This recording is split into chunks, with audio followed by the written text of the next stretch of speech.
இன்னைக்கு நம்ம முக்கியமான காலத்துக்கு தியானிக்க போறோம். அது என்னன்னா, நம்ம இருக்கிற மாசம் டிசம்பர் மாசம் 25ஆம் தேதி ஆச்சுன்னா எல்லாம் கிறிஸ்துமஸ் கொண்டாடுறாங்க. கிறிஸ்துமஸ்னா என்ன? ஏசு பிறந்த நாள் அப்படின்ட்டு புது துணி போட்டுக்குது, நல்லா பிரியாணி செய்யுது, சர்ச்சுக்கு போயிட்டு இருக்குது, எல்லா சொந்தக்காரம் செஞ்சு எல்லாம் ஜாலியா சேர்த்து இருக்குது. இதெல்லாம் சந்தோஷம் தான். ஆனா ஏசாமி எதற்காக பிறந்தாரு? நினைச்சு கொண்டாடி இருக்க பிறந்தாரா அப்படின்னு சிந்திச்சு பார்க்கணும். ஏன்னா வானத்துல இருந்து, அதாவது பருவத்துல இருந்து பூமிக்கு பராபரன் அனுப்பப்பட்டு வந்து பிறந்தார். அப்படின்னா என்ன காரணம்? எதற்காக பிறந்தார்? இல்ல அவர் பிறப்பின் நோக்கம் என்ன அப்படின்னு சிந்திச்சு பார்க்கணும். சிந்திக்காம நம்ம வாழ்ந்துருந்தோம்னா நம்ம வாழ்ந்தே பிரயோஜனம் இல்ல. ஏன்னா அவர் பிறந்தின நோக்கத்தை நம்ம தெரிஞ்சுக்கணும். அது என்னன்னா, வசனம் சொல்லுது, ஏசாமி அநேக பாவங்களுக்காக, அதாவது நமக்கு முன்னாடி இருந்தவங்க கொஞ்சம் நிறைய ஜனங்க இருந்தாங்களா, எல்லாரும் பாவம் செஞ்சாங்க, எல்லாரும் அக்கிரமம் செஞ்சாங்க, எல்லாரும் அநியாயம் செஞ்சாங்க. ஒரு தப்பு செஞ்சா அதுக்கு தண்டனை இருக்கு இல்லையா? அப்ப அந்த தண்டனை நம்ம போல அது யாரும் அடையக்கூடாதுன்னு அப்படின்னு பராபரன் இயேசு சுவாமிய நம்ம பாவத்துக்காக, நம்ம செஞ்ச அநியாயத்துக்காக, அவர் அடிவாங்கத்துக்காக அவர் அனுப்புனாரு. வெறும் அடி வாங்கிறதுக்கு மட்டும் இல்ல, தன் ஜீவனே கொடுத்தாரு. அப்போ இத நம்ம ஃபர்ஸ்ட் உணரணும். இப்ப கிறிஸ்து நமக்கு பூமிக்கு வந்ததின் காரணம் என்ன? வர்க்கத்துக்காக.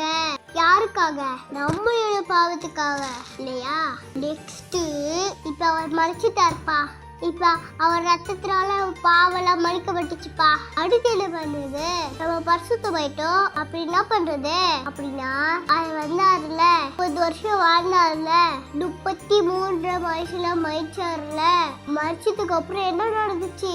3ஆவது நாள் உயிரோடு எழுந்தாரு. உயிரோடு எழுந்து இன்னைக்கும் என்ன பண்றாரு? பரமண்டலத்துல ஜீவனோடு இருக்கிறாரு. அவர் வந்தாருப்பா, பிறந்தாருப்பா, வாழ்ந்தாருப்பா, மறிச்சாருப்பா, உயிரோடு இருந்து வேலை போயிட்டாருப்பா. இப்ப நாம என்ன பண்ணணும்? அவர் வந்தாரு இப்ப வண்டிங்க கொண்டே இருக்கணுமா?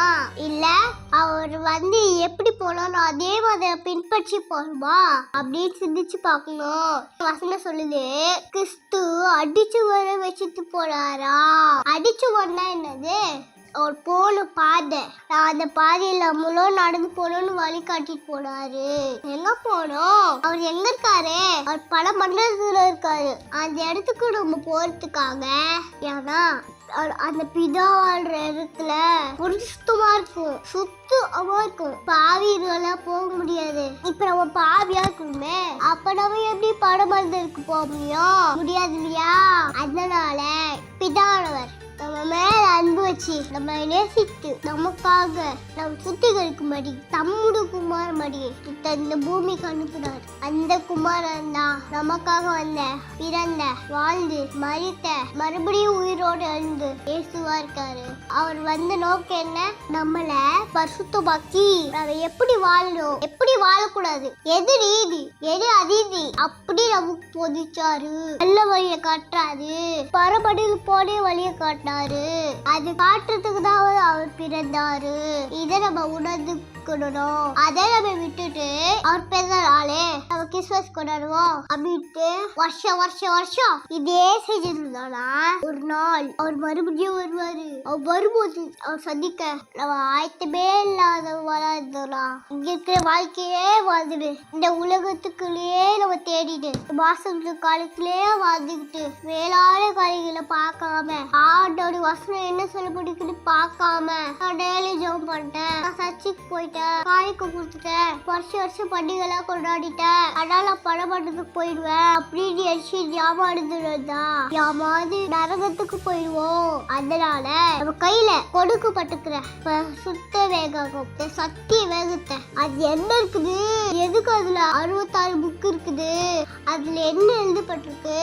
அதுல எனக்கு எந்த பங்கு வைக்கப்பட்டிருக்கு அப்படின்னு ஒவ்வொரு நாளும் சிந்திச்சு பயபக்தியா பிரியத்தோட வேதத்தை நம்ம தியானிக்கணும். அப்போதான் இயேசு சாமி எதுக்கு வந்தார், எதுக்காக பிறந்தார், என்ன செய்யறதுக்காக பிறந்தார், எப்படிப்பட்ட நோக்கத்துக்காக பிறந்தார் என்பதை நம்ம அறிந்துக்கொள்ள முடியும். ஏன்னா அவர் பிறந்ததின் முக்கியமான நோக்கம் என்னதுன்னா நம்மளோட பாவனைகளிலிருந்து விடுவிச்சு நம்மள அவ இருக்கிற இடத்துல நாமளும் வந்து சேரும்படி நமக்கு அந்த வழியை காட்ட, அந்த நித்திய ஜீவனுக்கு கொண்டு போக, நாம வந்து ரட்சிப்படைந்து அது கூட வாழ, கெட்டு போக அல்ல, நித்திய ஜீவன் அடைய.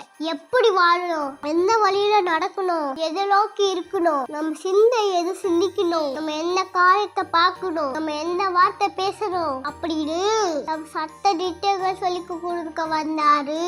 இதற்காகத்தான் கிறிஸ்து பிறந்தார். நம்ம ஜீவனுள்ள நகரத்துக்கு கொண்டு போக அவர் இந்த பூமிக்கு வந்தார். இந்த நோக்கத்தை நம்ம உணர்ந்திருக்கணுமா, இல்ல பிறந்த மட்டும் கொண்டாடிட்டு காலத்தை வீணாக்கிட்டு இருக்குமா அப்படின்னு இந்த நாளிலே யோசித்து பார்க்க வேண்டியது அவசியம்.